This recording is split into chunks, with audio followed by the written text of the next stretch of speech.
Hey guys, Josh Schenken here, creator of the DVRT Ultimate Sandbag Core Training Systems, along with physical therapist Jessica Bento. We're going to continue our discussion about core training using one of our favorite exercises, the kneeling around the world. We talked about the around the world at first in a very dynamic manner, meaning with rotation. Now we're going to resist rotation, and this is actually a great starting point for many of your clients. We're going to use a core ultimate sandbag here because a lot of people have a lot of difficulty resisting movement. What Jessica's going to do is dig into her toes, keeping a nice L position, 90 degrees with her knees. She's going to keep the weight closer by elbows and close, and slowly in slow motion wrap the weight around her body. Now while she's doing so, she's really being conscious about what she's not doing. She's not allowing herself to go in a lumbar extension. We can even pause right between the shoulder blades and make sure her elbows stay elevated, which makes her want to go in that position. And she's really trying to resist rotation. Jessica's very proficient at this, so she can go just slightly faster. For a lot of your clients, we're only going to do 2-3 reps, and we want them to go slow motion, like matrix slow motion.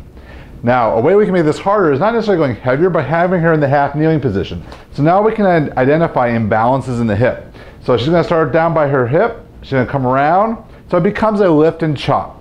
And again, want nice and slow. Elbows always stay close to the body. Arms come fully extended at the bottom, and then she comes across over the top. So there's a huge stretch and cross patterning here across the hip. So you have to stabilize in both the front and back hip.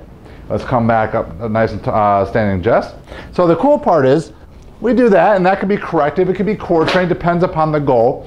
We often say we don't outgrow any of our DVRT exercises. Their meaning just changes over time.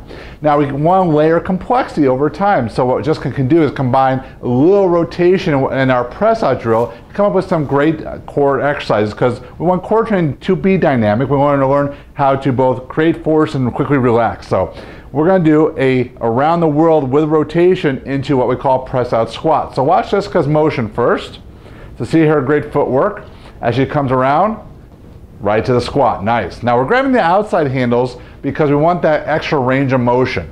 What handle you grab on the ultimate sandbag does matter. See, she's not going super fast at first because she wants to be very aware of what she's trying to do within the movement pattern, focusing on her footwork and then resisting that motion and leveraging that weight out in front of her. Now, a little bit of weight goes a long ways in a lot of these drills. So oftentimes, instead of jumping weight, because we also usually get larger USBs, we're going to change complexity. So we can do the same thing ending up in the lunge. So just gonna maybe face me. Now we're going to drop lunge because it's a lot easier to do and it sort of flows a little better. So she's going to go around to one side, come around, press out. Now she's a little bit of an unstable body position, going through that leverage. It's a great drill to work on vertical alignment of the torso, but we're really getting rotation and anti-flexion training all at the same time. Nice, Jess.